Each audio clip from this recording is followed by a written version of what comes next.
The morning fog hung low over Millfield Cemetery as Thomas Walker grabbed his shovel from the small maintenance shed. At 43, Thomas had spent most of his adult life caring for this place. The weathered gravestones were more familiar to him than the faces of people in town. He pulled his worn jacket tighter against the autumn chill and checked his pocket watch. 6:30 a.m. Perfect time to start the day's unusual task. For years, Thomas had mowed the grass, trimmed around headstones, and dug new graves when needed. But today was different. The town council had finally approved the relocation of several old graves to make room for a veterans' memorial garden. Most of these graves were from the early 1900s, with no living relatives to visit them anymore. Just another day, Thomas mumbled to himself as he walked toward the oldest section of the cemetery, his boots leaving dark prints in the dewy grass. The cemetery was quiet except for birdsong and the distant sound of cars on the main road. Thomas enjoyed this peaceful start to his mornings. He'd never been much for talking, which made this job perfect for him. The dead didn't expect conversation. He stopped in front of a modest gravestone.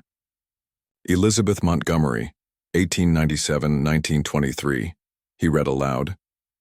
According to his paperwork, this was the first grave to be moved. The stone was simple granite, weathered by 100 years of rain and snow, but still clearly legible. A small carved rose decorated one corner, nothing fancy like the elaborate angels and crosses on wealthier plots. Thomas set up the small yellow tape barrier around the gravesite and began digging. The work was slow and methodical. He'd done this before when families wanted to move their loved ones closer to home. There was a proper way to do things to show respect. By mid-morning, the hole was deep enough to reach the coffin. Thomas carefully cleared the dirt from around the edges, wiping sweat from his forehead with his sleeve. The wood was dark with age, but surprisingly intact. Something felt off, though. Thomas had moved enough coffins to know how they should feel. This one seemed too light when he tested the weight. "That's strange," he whispered, furrowing his brow. Maybe the wood had rotted more than he thought, or perhaps Elizabeth had been a very small woman. With practiced care, Thomas secured straps around the coffin and used a small pulley system to lift it from the ground. He gently placed it on the patch of grass beside the hole and took a moment to catch his breath. The sun was higher now, burning off the morning fog and warming his back as he bent over the coffin. Normally, he would have taken the coffin straight to the new plot without opening it, but the unusual lightness bothered him. What if water had gotten in and damaged the remains? He would need to report that and possibly get a new container. Thomas decided a quick check was necessary just to make sure everything was in order. With slight hesitation, he carefully pried open the old coffin lid. The hinges creaked from decades of stillness. Thomas prepared himself for the usual sight: deteriorated remains, perhaps just bones after all this time. But what he saw made him step back so quickly he nearly fell into the empty grave behind him. "What in the world?" he gasped. The coffin contained no human remains at all. Instead, neatly arranged inside were several leather-bound journals, yellowed with age. Beside them sat a wooden box about the size of a bread loaf, secured with a tarnished brass lock. And on top of everything was a cream-colored envelope, the paper thick and expensive-looking despite its age. In careful handwriting, it was addressed simply to "Whoever finds this." Thomas's hands trembled as he picked up the envelope. Was this some kind of joke? Or had he accidentally dug up the wrong grave? He checked the headstone again. No, this was definitely Elizabeth Montgomery's plot. He glanced around the empty cemetery, suddenly feeling like he was being watched. This wasn't right. People don't bury empty coffins filled with books and boxes. Thomas had lived in Millfield his entire life and had never heard any strange stories about Elizabeth Montgomery. She was just supposed to be one of many young women who died too early in those days, possibly from illness or childbirth. The envelope felt heavy in his hand. Thomas wasn't sure if he should open it. This might be something the town council or maybe even the police should know about first. But curiosity got the better of him. After another quick look around to make sure he was still alone, Thomas carefully opened the envelope. trying not to tear the aged paper. Inside was a single sheet, covered in the same neat handwriting as the envelope. "To whoever finds this," he read quietly, his voice barely above a whisper. "If you are reading this letter, then the secret I have kept has finally come to light. My name is not Elizabeth Montgomery. She never existed. I am Catherine Blackwood, and I had to disappear." Thomas couldn't believe what he was reading.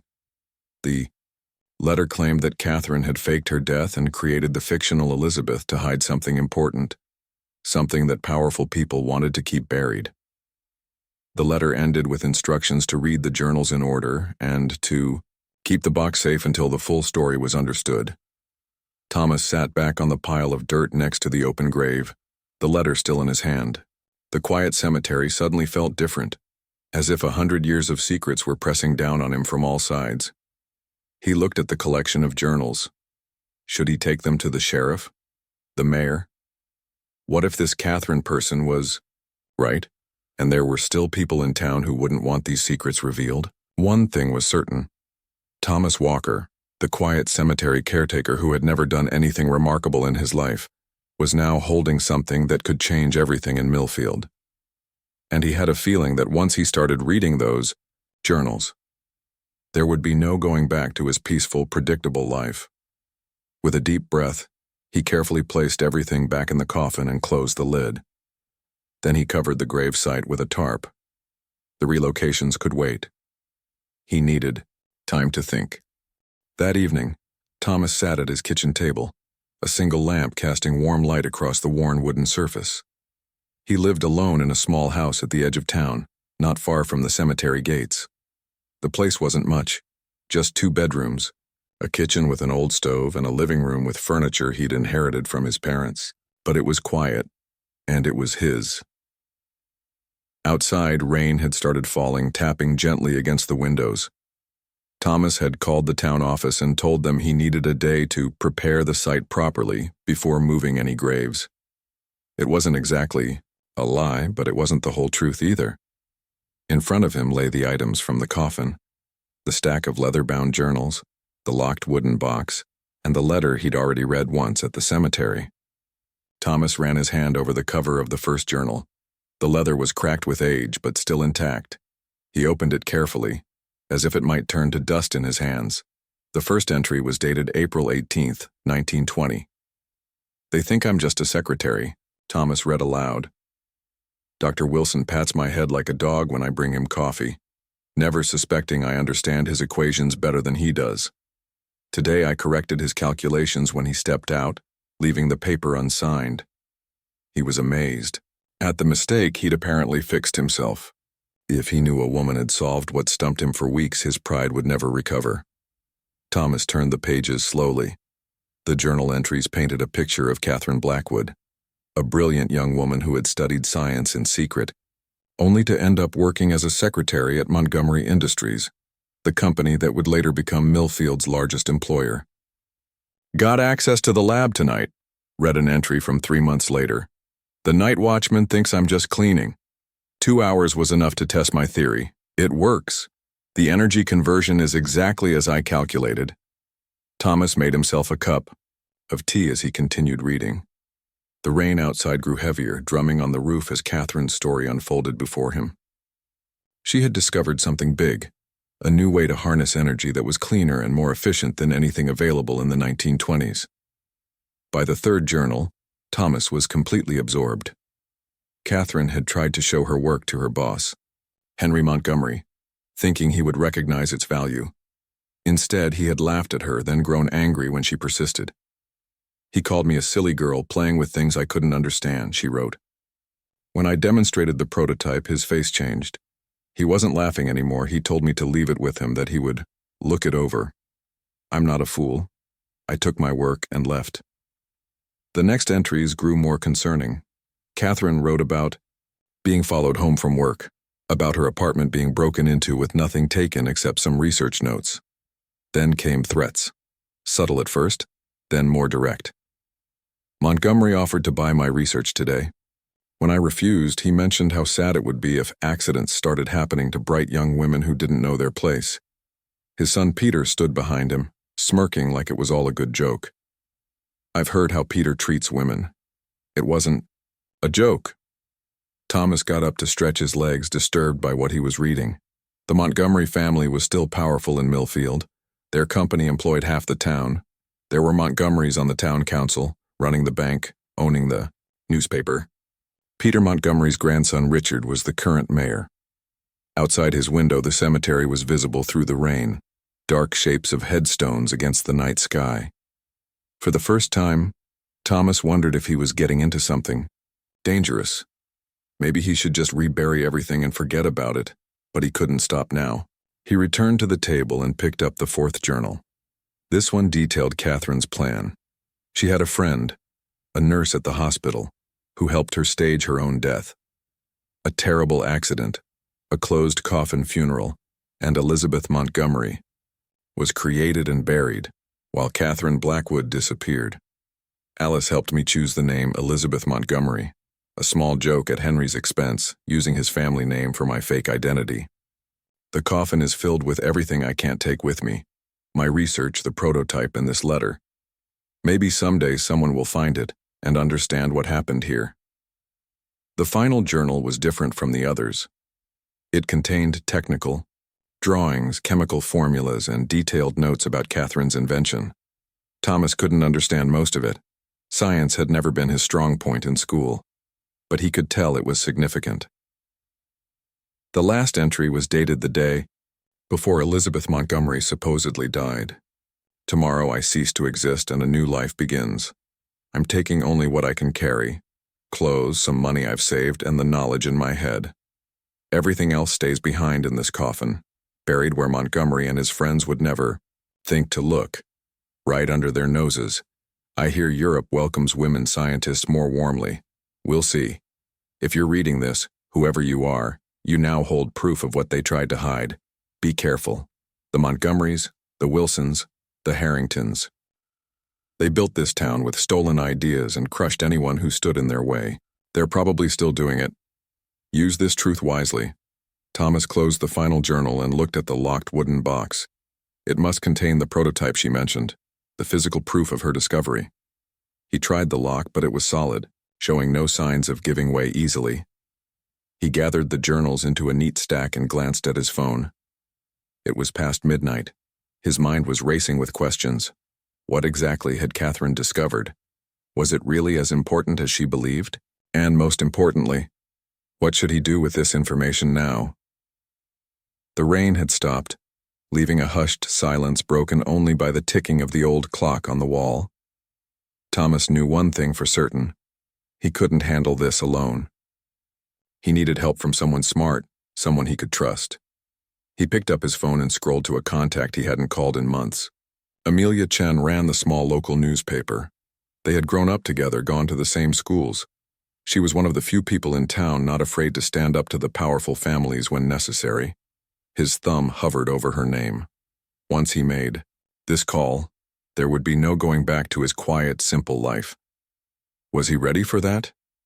The journals seemed to watch him from the table, a century-old secret finally unearthed. Thomas took a deep breath and pressed the call button. You found what? Amelia Chen's voice crackled through Thomas's phone speaker. It was just past 9 in the morning and Thomas had barely slept. I know how it sounds, Thomas said, pacing around his kitchen. But I'm telling you, Amelia, this is real. I've spent all night reading these journals. And you're sure they're authentic, not some prank? Thomas looked at the stack of journals on his table. These aren't fake. The paper, the ink, everything about them is old. And they tell a story that, well, it explains a lot about this town. There was silence on the other end. Then Amelia said, Don't show anyone else, I'll be there in 20 minutes. True to her word, Amelia arrived exactly 20 minutes later. Her car, a small blue hatchback with the Millfield Gazette logo on the side, pulled into Thomas's gravel driveway. Thomas watched through the window as she got out, clutching a notebook and camera. Amelia had changed little since high school. She was short with dark hair pulled back in a practical ponytail, and she still had the intense look she got when chasing a story. As the editor of the town's only newspaper, She'd earned a reputation for honest reporting, even when it made powerful people uncomfortable. "Show me," she said as soon as she stepped through the door. "No hello, no small talk. Typical Amelia." Thomas led her to the kitchen table where he'd arranged everything exactly as he'd found it in the coffin. He watched as Amelia picked up the letter and read it, her expression changing from skepticism to surprise. "This is," she started. "I know." Thomas nodded. For the next 2 hours they pored over the journals together. Amelia took careful notes and photographs, asking questions Thomas hadn't thought of. Who else might have known about Catherine's plan? Were there any living relatives who could confirm her story? What exactly was her scientific discovery? "We need to get this box open," Amelia said, examining the locked wooden container. "And we need to bring this to Mayor Harrington." Thomas shifted uncomfortably. "You really think that's wise? Richard Harrington is mentioned in these journals. Well, his great-grandfather is. The Harringtons were in on this whole thing." Amelia tapped her pen against her notepad. "That's exactly why we need to go to him first. This is going to come out one way or another. Better to give him a chance to respond. Plus, he's the mayor. This is town history." Thomas wasn't convinced, but he trusted Amelia's judgment. She'd been navigating town politics a lot longer than he had. 3 days later, they sat in the mayor's office at Town Hall. Richard Harrington was a tall man in his 50s with silver hair and the confident posture of someone born into privilege. The Harrington family had been in Millfield for generations, producing lawyers, judges, and politicians. Thomas had never spoken directly to the mayor before, and he felt out of place in the large office with its dark wood paneling and framed photographs of Harrington with various important people. "So, Walker," the mayor said, leaning back in his leather chair after they'd explained their discovery. "You expect me to believe that my great-grandfather and the other founding families of this town stole some woman's invention and built their fortunes on it?" "We don't expect you to believe anything without proof," Amelia replied smoothly. "That's why we brought these to you first.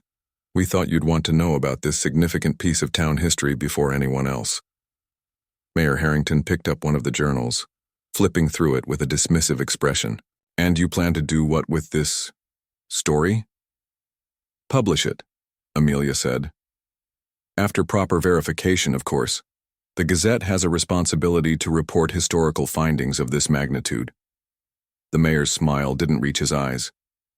"I think we should have our historical society examine these items first, make sure they're authentic. We wouldn't want to spread false information, would we?" Thomas noticed how the mayor's gaze lingered on the locked box. "We were hoping to have an independent expert look at them," he said, surprising himself with his boldness. "I'm afraid that won't be possible," Harrington replied. "These items were found on town property in our cemetery. Technically, they belong to Millfield. I'll have to ask you to leave them with me for proper archiving." Amelia stood her ground. "With all due respect, Mayor, we've already made copies of the journals and photographs of everything. We came here as a courtesy."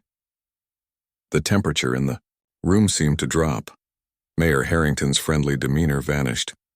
"Ms. Chen, Mr. Walker," he said coolly, "I would hate to see the Gazette publish unverified historical claims, or for our cemetery caretaker to face disciplinary action for removing items from graves without proper authorization. I'm asking you, as a courtesy, to hand these materials over for professional examination." The threat was thinly veiled but clear. Thomas looked at Amelia, who gave him a slight nod. "We'll think about it," Thomas said, gathering the journals in the box. As they left Town Hall, Amelia was already on her phone. "We need to move fast," she told Thomas. "Harrington's going to try to shut this down." She was right. That evening, Thomas received a formal letter ordering him to surrender the materials found in Elizabeth Montgomery's grave to the Town Historical Society. The next morning, when he arrived at the cemetery, he found a "closed for maintenance" sign on the gate, and a new lock that his key didn't fit, but it was too late.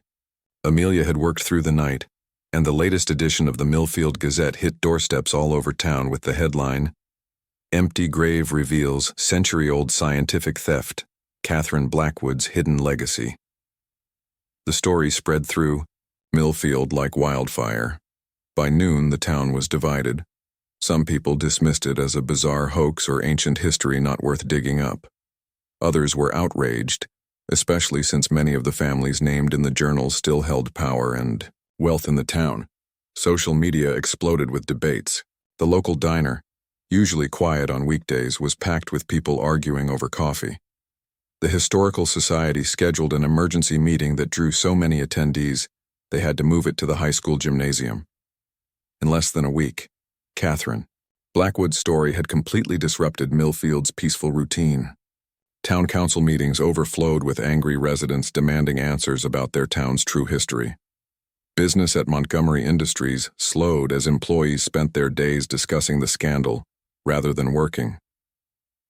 Thomas found himself at the center of it all, uncomfortable with the attention but unwilling to back down.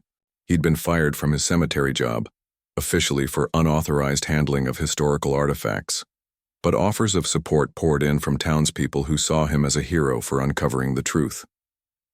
As he sat in Amelia's cramped office, at the Gazette, watching her field calls from national news outlets interested in the story, Thomas wondered what Catherine Blackwood would think of the chaos her hidden journals had caused. One thing was certain: the sleepy town of Millfield would never be the same again. "They're still trying to open that box," Amelia told him, hanging up her phone. "But the lock is proving difficult to crack without damaging what's inside."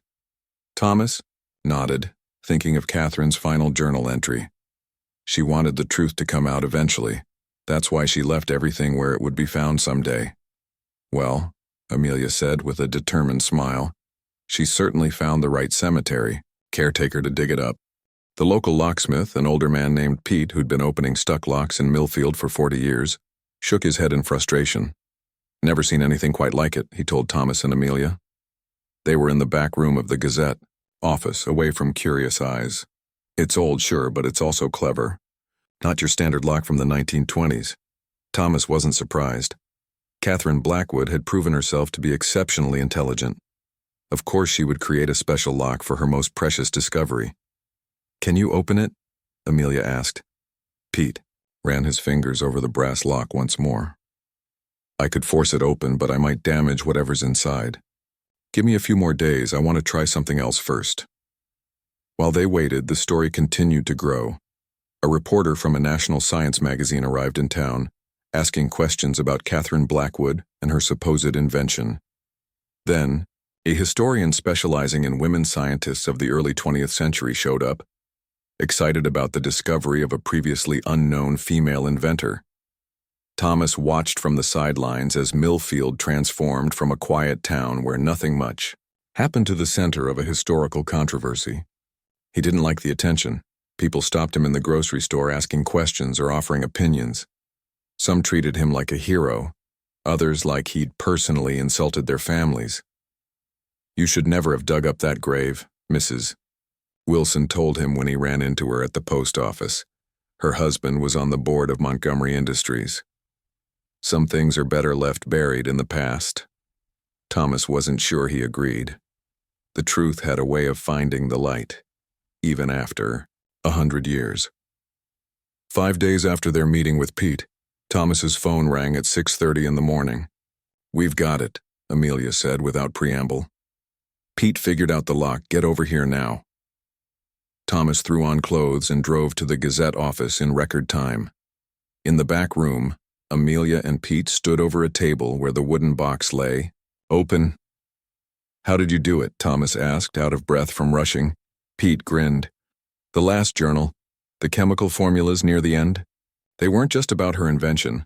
One of them was the combination for the lock. Once I realized that, it was just a matter of figuring out the right sequence." Thomas looked inside the box. Nestled in faded velvet was a metal device about the size of a softball. It had copper coils, strange glass tubes filled with a cloudy substance, and a small brass plate with measurements etched into it. "That's it?" he asked, somehow expecting something more impressive. "There's more," Amelia said, pointing to a thick stack of papers underneath the device. "Detailed schematics, formulas, and applications. Pete called his nephew last night. He's a professor of engineering at the State University. He looked at photos of just the first few pages and nearly fell out of his chair. Why? What is it? Thomas picked up the strange device carefully. It's an energy converter, Pete explained, but not like anything that existed back then, or even now, according to my nephew. It uses principles that modern science is only beginning to explore. If it works the way these papers describe, it's decades ahead of its time, even by today's standards. Thomas carefully set the device back in its velvet nest, and Montgomery Industries took her ideas. Not all at once, Amelia said, shuffling through the papers from the box. Look at this timeline Catherine created. She predicted they would implement her ideas slowly, one small piece at a time, claiming each as their own innovation over decades. Thomas remembered what he'd read in the journals. She wrote that Henry Montgomery laughed at her until she showed him her prototype. Then he tried to steal it. And he did steal it in a way, Amelia said, or at least the concepts behind it. Look at this.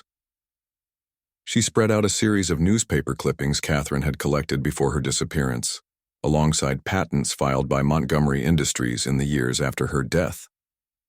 There was a clear pattern, innovations that matched concepts in Catherine's notes claimed by the company years after she vanished.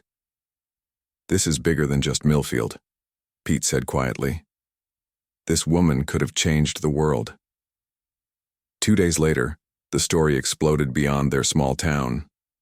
Amelia had contacted several national news outlets, and a major cable network sent a team to interview Thomas and film the device and papers. Scientists from across the country were calling, requesting access to Catherine's work. Montgomery Industries issued a formal statement denying any knowledge of Catherine Blackwood or her work, claiming the journals and device were elaborate hoaxes. But their stock price took a hit as investors grew nervous about the potential scandal.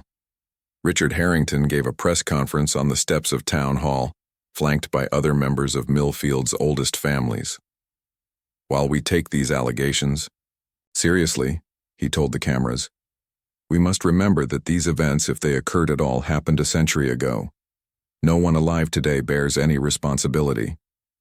But his carefully crafted statement was undermined when a team from the state university arrived to examine Catherine's device.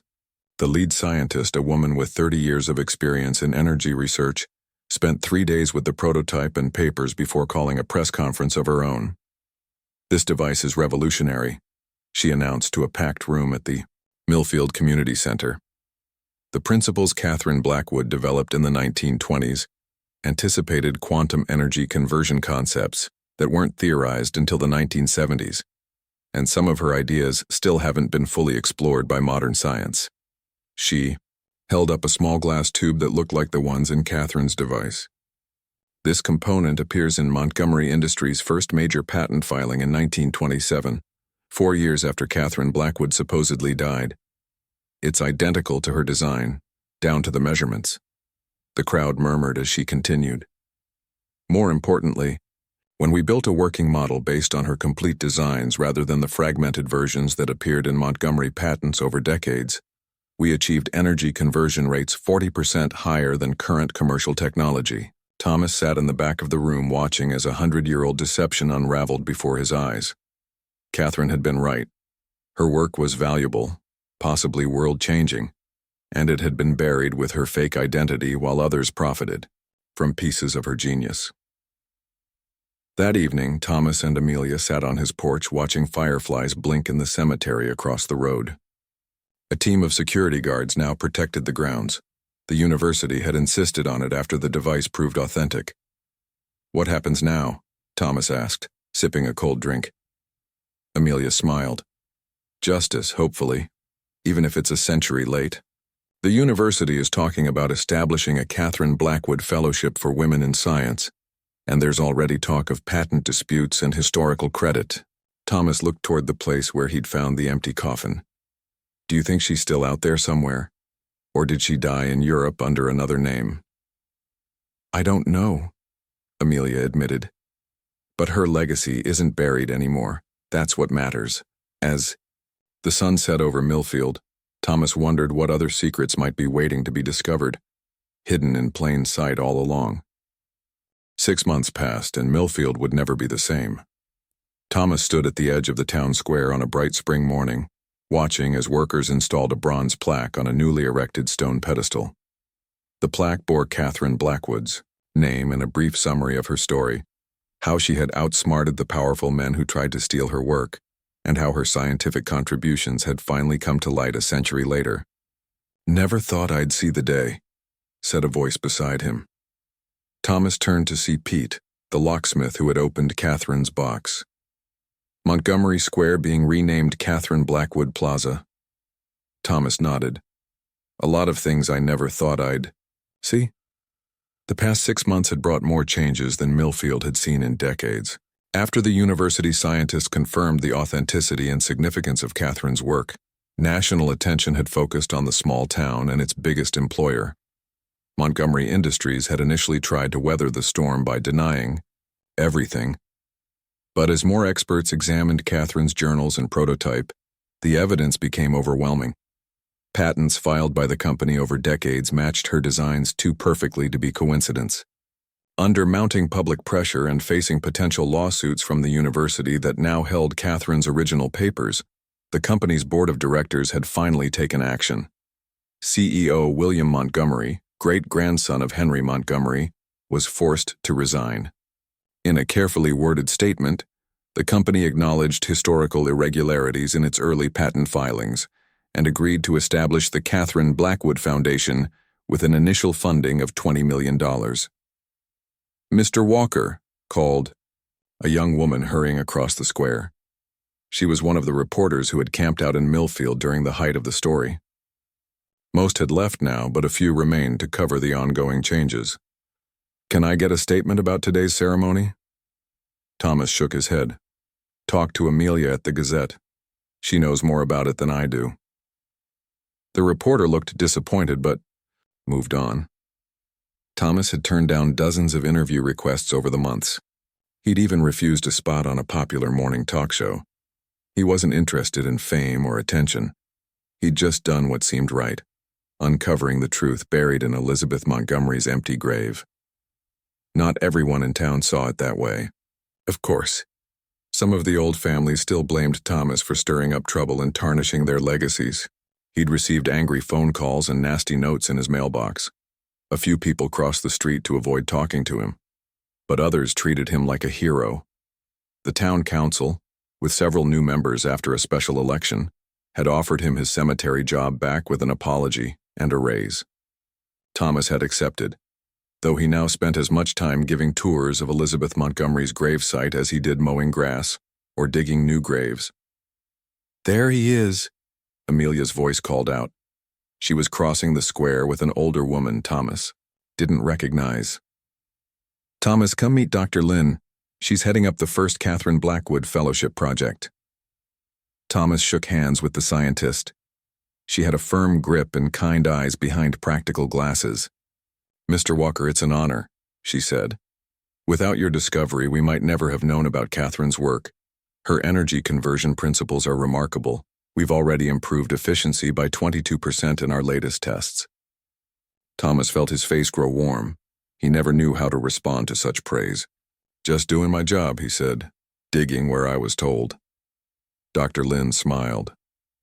"Well, your digging has changed more than just this town. The university is establishing a permanent research center based on Catherine's work. We're calling it the Blackwood Institute for Clean Energy. And guess where we're building it?" Thomas raised his eyebrows in question. "Right here in Millfield," Amelia answered, clearly already in on the news. "They're converting the old Montgomery Industries East Wing. Construction starts next month." Thomas looked across the square to where a banner announcing the renaming ceremony flapped in the breeze. "New jobs," he said. "That's good. People around here need that." After Montgomery Industries had restructured and downsized, many in Millfield had worried about the town's future. The company had been the main employer for generations. Some families had already moved away seeking work elsewhere.